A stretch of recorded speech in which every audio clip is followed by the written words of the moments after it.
Morning 7th standard students, सुप्रभात। बच्चों, आज मैं ग्रामर शुरू करने जा रही हूँ। हिंदी व्याकरण पहले ही हो चुकी है। इससे पहले भी मैंने एक वीडियो आपको भेजा था जिसमें भाषा और व्याकरण के बारे में बात की गई थी।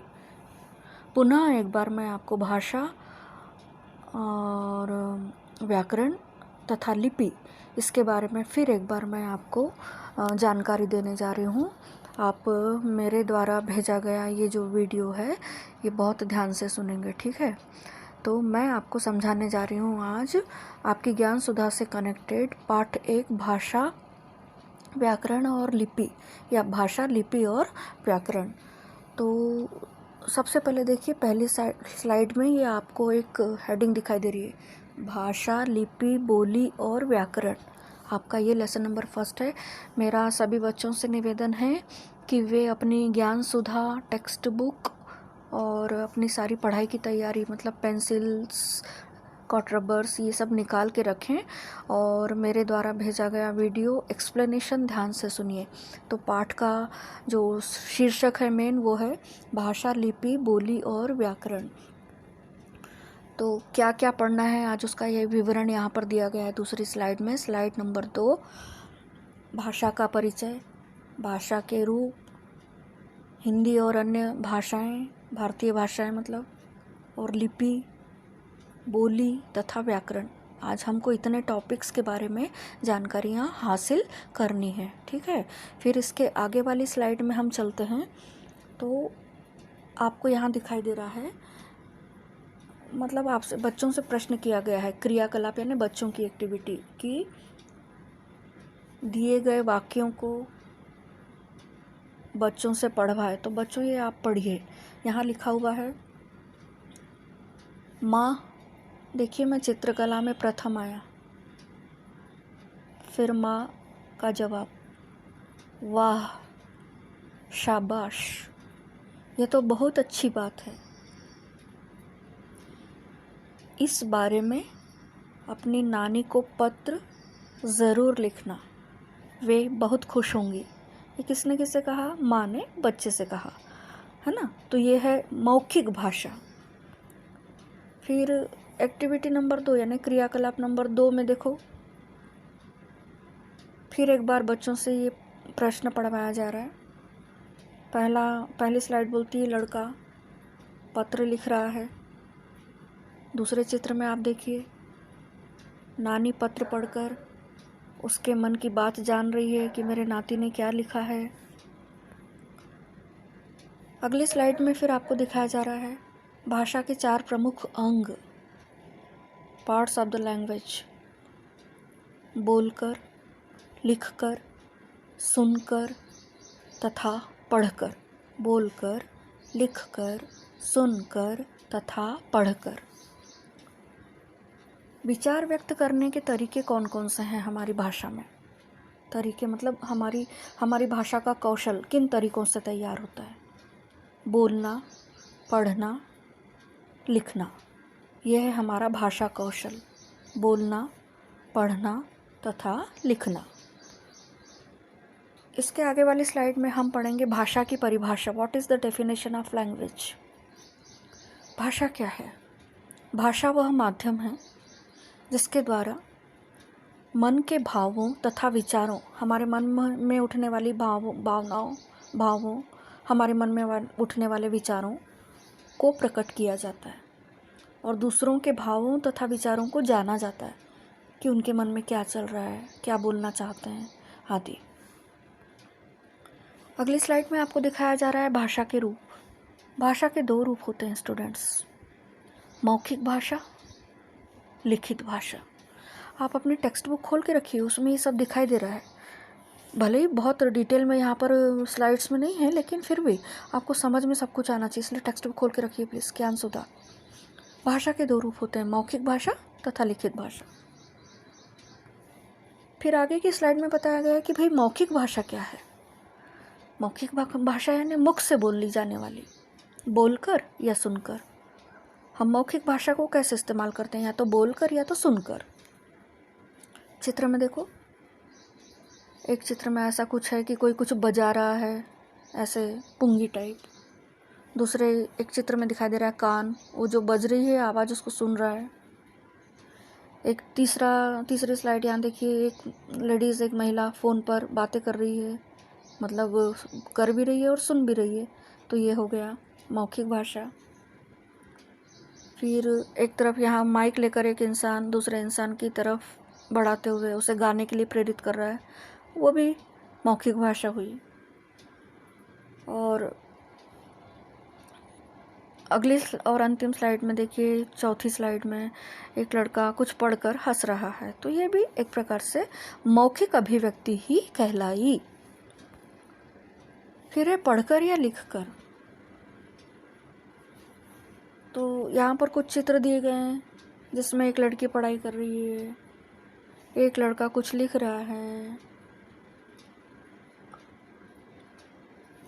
दो सज्जन व्यक्ति यहाँ पर है, तो कोई तो भी एक लिखने का काम कर रहा है, दूसरा मेरे ख्याल से पढ़ने की कोशिश कर रहा है।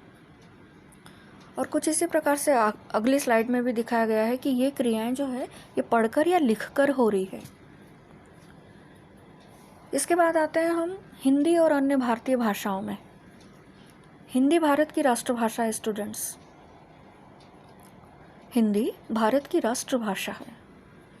इसे देश के प्रत्येक भाग में बोला और समझा जाता है। मेरे कहने का मतलब यह है कि हिंदी एक ऐसी भाषा है जिसे पूरे देश में बहुत अच्छी तरह से समझा और बोला जाता है। भले ही बोलने के प्रयास में कहीं ना कहीं गलतियां होती होगी, लेकिन बोलने का प्रयास तो किया जाता है। हिंदी है ही इतनी प्यारी भाषा कि उसे सब लोग बोलना चाहते हैं। अब एक अंग्रेज़ जो है, जो यानी फॉरेनियर्स कहलाते हैं, एक इंग्लिश मैन, वो भी तो हिंदी बोलने का प्रयास करता है कभी कभी। जैसे मैंने आपको कई बार पिछली कक्षाओं में भी बताया था, बोलकर व्याकरण पढ़ाते समय, भले उसको हिंदी नहीं आती हो लेकिन वो कोशिश करता है कि तुम क्या जानते हो, इस तरह से। तो वो मतलब इसका मानक रूप क्या होगा, तुम क्या जानते हो, इस तरह से वो भी तो बोलने का प्रयास करता है। तो मेरे कहने का मतलब ये है कि हिंदी एक ऐसी भाषा है जिसे हमारे देश की राष्ट्रभाषा माना गया है और इसे प्रत्येक भाग में बोला, देश के प्रत्येक भाग में बोला और समझा जाता है। हिंदी विश्व की सबसे ज़्यादा बोली जाने वाली दूसरी भाषा है। विश्व में सबसे ज़्यादा अगर कोई भाषा बोली जाती है ना बच्चों, तो वो है हिंदी। वैसे भी ये बोलने में और सुनने में बहुत प्यारी लगती है, शायद इसका एहसास आपको भी होगा। भारत ने 14 सितंबर सन 1949 को, अब हम क्या बोलेंगे इंग्लिश में, 14 सितंबर 1949 को इस देश की राजभाषा के रूप में स्वीकार किया गया था। हिंदी को राजभाषा के रूप में स्वीकार किया गया और स्वीकार किए जाने की तारीख 14 सितंबर सन 1949। इसके बाद आपसे कुछ पूछा गया, क्या आप जानते हैं क्या सभी भाषाओं में लिखने का एक माध्यम होता है? क्या आप जानते हैं किसी भी भाषा के लिखने के माध्यम को क्या कहते हैं? मतलब बच्चों से प्रश्न पूछा गया है। हाँ, तो अगर नहीं जानते तो जानना ज़रूरी है। अब हम आगे चलते हैं, हम जानेंगे कि भाई लिखने का क्या माध्यम होता है और उस माध्यम को क्या कहते हैं। बच्चों, उस माध्यम को कहा जाता है लिपि। किसी भी भाषा के लिखने के तरीके को लिपि कहा जाता है। लिपि, किसी भी भाषा को लिखने का तरीका यानी लिपि। भाषा के लिखने के तरीके को लिपि कहते हैं और विश्व की समस्त भाषाओं की लिपि अपनी अपनी अलग अलग होती है। लिपि क्या है? किसी भी भाषा को व्यवस्थित तरीके से लिखने के लिए की गई ध्वनियों का प्रयोग यानी लिपि। अगली स्लाइड में देखिए लिपियाँ। कुछ भाषाएं दी गई बच्चों। हिंदी लिपि है देवनागरी, अंग्रेजी रोमन, संस्कृत देवनागरी, मराठी देवनागरी, गुजराती देवनागरी। और उसके बाद देखिए इस लिपि का प्रयोग करके इन भाषाओं में व्याकरण कैसे तैयार हो रही है उसके उदाहरण दिए गए। सबसे पहले हिंदी देवनागरी के लिए व्याकरण भाषा का सुधारक होता है। अब इसी सेंटेंस को बाकी की भाषाओं की लिपि में देखिएगा। Angrezi I love my country, Sanskrit सर्वे भवन्तु सुखिनः, मतलब सब लोग सुखी होने का प्रयास करते हैं। अगला मराठी मी भारतीय आहे, याचा मला अभिमान आहे. गुजराती, मने भारतीय होवा पर गर्व छे. तो ये है भारत की कुछ भाषाओं की लिपियां और उनकी जानकारी. इसके बाद आते हैं बच्चों हम बोली पर. सीमित क्षेत्र में, यानी एक सीमित बहुत कम छोटे दायरे में, स्थानीय व्यवहार में जो प्रयोग में लाई जाने वाली जो भाषा होती है वो बोली कहलाती है. एक्चुअली हम भाषा नहीं बोलते हैं, हम भाषा का छोटा रूप बोलते हैं, बोली. भाषा का छोटा रूप बोली होता है. हम मराठी भाषा नहीं बोलते, हम मराठी भाषा की बोली बोलते हैं. हम हिंदी भाषा नहीं बोलते, हम हिंदी भाषा की बोली बोलते हैं. भाषा का छोटा रूप बोली. बोलियों का कोई वैसे लिखित रूप तो नहीं होता स्टूडेंट्स. उन्हें सरकारी कामकाज ये में भी कोई बहुत मान्यता प्राप्त नहीं होती बोलियों को.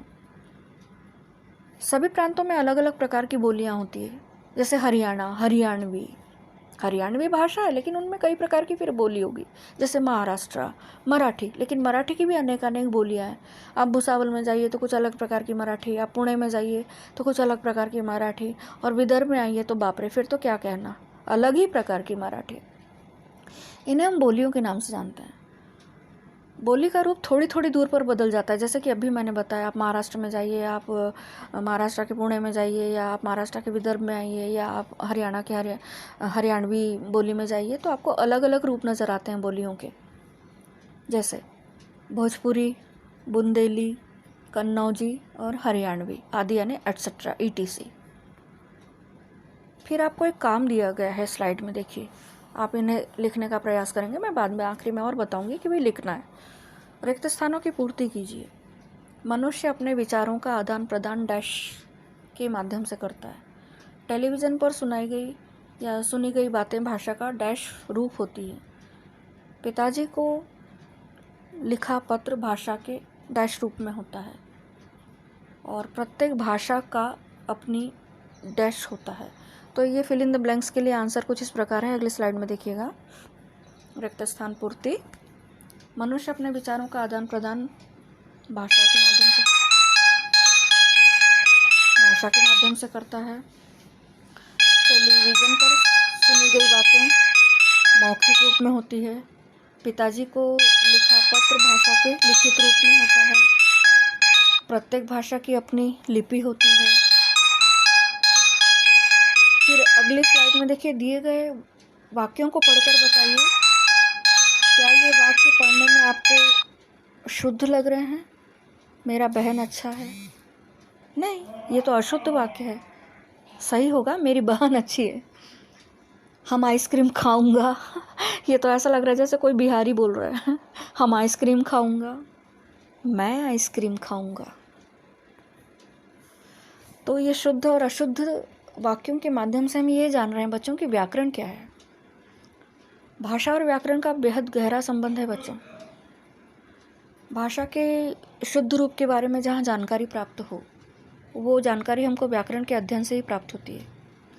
प्रत्येक भाषा का अपना एक व्याकरण होता है, प्रत्येक भाषा की अपनी एक ग्रामर होती है, और जिसने इस व्याकरण को जीत लिया, समझ लो उसने उस भाषा पर विजय हासिल कर ली.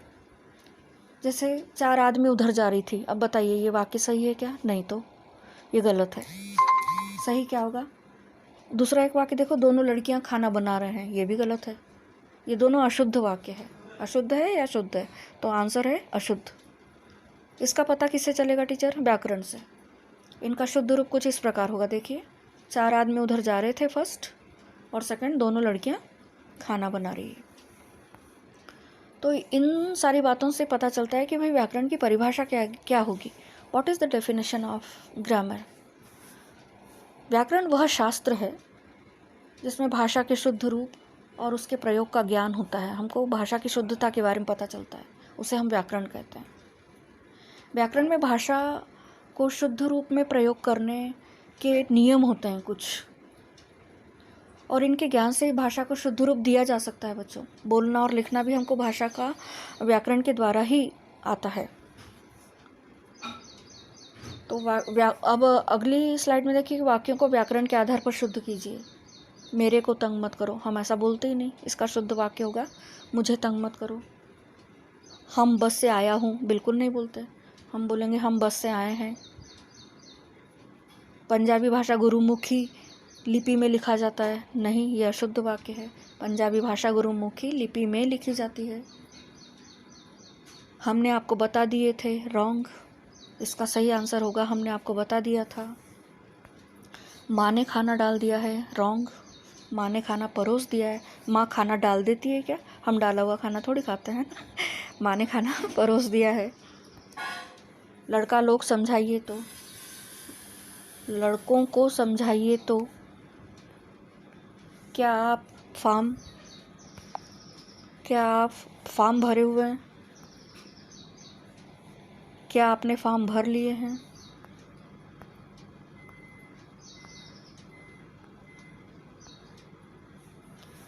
बिल्ली सारा दूध खा गई, नहीं, बिल्ली सारा दूध पी गई।